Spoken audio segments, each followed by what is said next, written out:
घबराए हुए उनको भी आभास हो गया है। छत्तीसगढ़ की जनता ने मन बना लिया है, कांग्रेस की सरकार जाने वाली है। और यह कहना गलत नहीं होगा कि भूपेश बघेल के दिन भी अब मुख्यमंत्री के तौर पर कुछ ही बचे हैं। तो आज ये दूसरा सवाल भी पूछा जाएगा कि ये बताइए, ये जो 508 करोड़ रुपए जांच में सामने आया है कि अभियुक्तों ने आपको दिए हैं,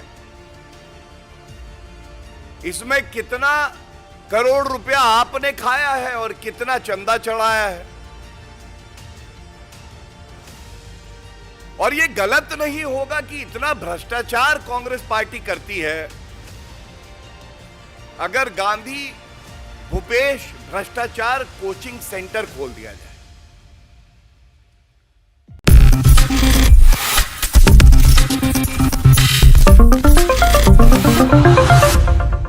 नमस्कार, आप देख रहे हैं नेक्स्ट टाइम न्यूज। मैं तुषार आपके साथ। स्वागत है आपका आज के हमारे इस खास प्रोग्राम देश की सच्चाई में। दर्शकों, आपको बता दें, भारतीय जनता पार्टी के नेता गौरव भाटिया प्रेस कॉन्फ्रेंस करते हैं और यहां पर छत्तीसगढ़ सरकार को बुरी तरीके से लपेटते हुए नजर आते हैं। आपको बता दें, वो बताते हैं देश की सच्चाई। जी हां, उनका कहना है कि छत्तीसगढ़ में जिस तरीके से इस वक्त महादेव बैटिंग ऐप को लेकर भूपेश बघेल की सरकार जो घिरी है वो सही घिरी है। आपको बता दें, यहां पर चुनावों का माहौल है। 7 नवंबर से चुनाव शुरू हो चुके हैं। 3 दिसंबर को नतीजे आने हैं। 7 नवंबर को पहले चरण में छत्तीसगढ़ में चुनाव हो चुके हैं। 17 नवंबर को दूसरे चरण में चुनाव होने हैं। और ऐसे में जहां एक तरफ हर राजस्थान ले ले, छत्तीसगढ़ ले ले, आम आदमी पार्टी ले ले, यहां पर ईडी का छापा चला है, ईडी का शिकंजा चला है। छत्तीसगढ़ में भी चुनाव से 2-3 दिन पहले ही यह महादेव बैटिंग ऐप को लेकर बड़ी खबर सामने आई थी कि महादेव बैटिंग ऐप मामले में जो ये स्कैम रहा है उसमें 508 करोड़ रुपए का जो अमाउंट है, जो एक आंकड़ा है, वो पैसा यहां पर भूपेश बघेल को दिया गया था महादेव बैटिंग ऐप को चलाए रखने के लिए, यानी कि उनके लोगों को संरक्षण देने के लिए। ये एक बहुत बड़ा आरोप ईडी ने उन पर लगाया था और इसके बाद से ही बीजेपी लगातार हमलावर है। लगातार आपको बता रहे हैं जिस तरीके से एक के बाद एक चुनावों के दौर में ईडी सीबीआई का इस्तेमाल हो रहा है, उसको लेकर ऑपोजिशन जहां एक तरफ सवाल उठा रहा है कि ये सब मोदी के इशारे पर हो रहा है, यानी कि प्रधानमंत्री नरेंद्र मोदी करा रहे हैं, क्योंकि उनको डर है कि जिन जिन राज्यों में ऑपोजिशन की सरकार है वहां वहां वो आ पाएंगे या नहीं। और इसलिए हर वो छापे उसी स्टेट में पड़ रहे हैं जहां पर ऑपोजिशन की सरकार है। अपनी सरकार पर, अपने लोगों पर वो छापे नहीं मार रहे हैं। बहरहाल इसी को लेकर जिस तरीके से गौरव भाटिया जब प्रेस कॉन्फ्रेंस करते हैं, भारतीय जनता पार्टी के नेता, तो वो भूपेश बघेल को लताड़ते हैं। वो कांग्रेस पार्टी को करप्ट सरकार बताते हैं और कहते हैं कि कांग्रेस का तो काम ही करप्शन करना है। क्या कह रहे हैं वो अपने इस पूरे प्रेस कॉन्फ्रेंस में, सुनिए जरा। और करोड़ों हमारे जो भाई बहन हैं महादेव को इष्ट मानते हैं। हम लोग कहते हैं हर हर हर महादेव, और दूसरी तरफ भूपेश बघेल कहते हैं घर घर महादेव ऐप। भाजपा कहती है हर हर महादेव, भूपेश बघेल कहते हैं घर घर महादेव ऐप। और ऐप इसलिए जो नागरिक हैं उनकी गाड़ी कमाई इस ऐप के माध्यम से घोटाला करके पहले अपनी तिजोरी में भरना और उसके बाद जो पूरे विश्व का सबसे बड़ा भ्रष्टाचारी परिवार है गांधी परिवार, उन तक वो घोटाले की कमाई का चंदा चढ़ा देना। तो आज ये दूसरा सवाल भी पूछा जाएगा कि ये बताइए, ये जो 508 करोड़ रुपए जांच में सामने आया है कि अभियुक्तों ने आपको दिए हैं, इसमें कितना करोड़ रुपया आपने खाया है और कितना चंदा चढ़ाया है। और यह गलत नहीं होगा कि इतना भ्रष्टाचार कांग्रेस पार्टी करती है।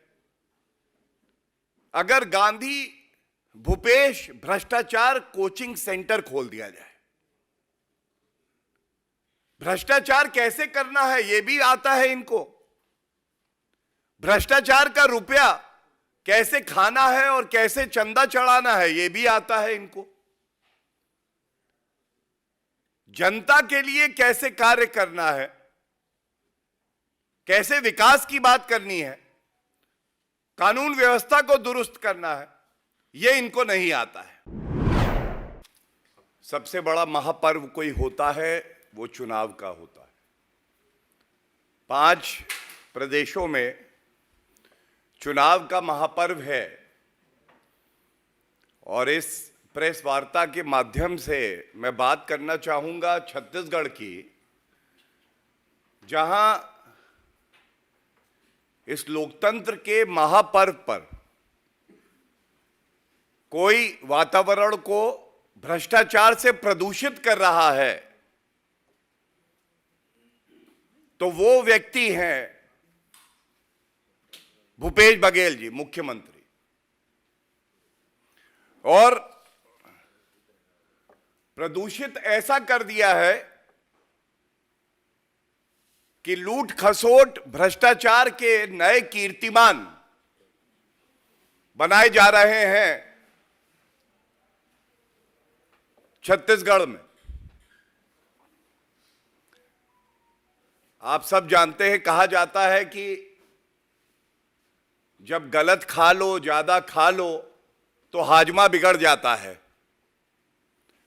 और खट्टे डकार आते हैं।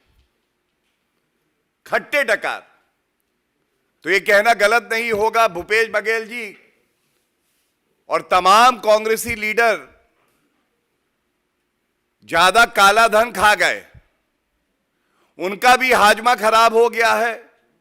और खट्टे डकार एक होते हैं, सट्टे के डकार आ रहे हैं। घबराए हुए उनको भी आभास हो गया है। छत्तीसगढ़ की जनता ने मन बना लिया है, कांग्रेस की सरकार जाने वाली है। और यह कहना गलत नहीं होगा कि भूपेश बघेल के दिन भी अब मुख्यमंत्री के तौर पर कुछ ही बचे हैं। तो देखा आपने किस तरीके से यहाँ पर लगातार जो भाटियां हैं वो यहाँ पर लगातार कांग्रेस सरकार को यहाँ पर घसीटते हुए नजर आए हैं। लेकिन आपको बता दें, इस वक्त छत्तीसगढ़ में भूपेश बघेल की जो सरकार है, कांग्रेस की जो मुख्यमंत्री हैं भूपेश बघेल, उनकी स्थिति इस समय मजबूत बताई जा रही है। ओपिनियन पोल के हिसाब से भी अगर देखें तो कहा जा रहा है कि वहां पर एक बार फिर से कांग्रेस की सरकार रिपीट हो सकती है। मध्य प्रदेश में भी यही हाल है और राजस्थान में भी यही हाल देखने को मिल रहे हैं। ऐसे में कहा जा रहा है कि भारतीय जनता पार्टी ऊल जुलूल यहाँ पर जो है आरोप लगाकर, ऊल जुलूल यहाँ पर केस फंसाकर और पुराने 12-12, 15-15 साल पुराने केस निकालकर यहाँ पर कांग्रेस को किसी ना किसी तरीके से साधने की कोशिश कर रही है, उनको हराने में जुटी हुई है या फिर उनको लेकर एक नैरेटिव जनता के बीच में बना रही। अगर चुनाव के तरीके से तो नहीं तो फिर कानूनी दांवपेच से वो उनको हटाकर अपनी सत्ता बनाना चाहती है। आपको बता दें, लगातार इसको लेकर ऑपोजिशन जो है वो हमलावर है, खासकर कांग्रेस पार्टी। आम आदमी पार्टी के केस में भी हमें यही देखने को मिला, किस तरीके से दिल्ली में आम आदमी पार्टी को नहीं हरा पाई, बीजेपी एमसीडी में नहीं हरा पाई, पंजाब में नहीं हरा पाई, गुजरात में अच्छा यहां पर आम आदमी ने परफॉर्म किया। लेकिन जब पता चल गया कि हम चुनाव से नहीं हरा पा रहे हैं, तब यहां पर ईडी सीबीआई का शिकंजा उन पर कसना शुरू कर दिया और यही हाल इस वक्त कांग्रेस पर भी किया जा रहा है।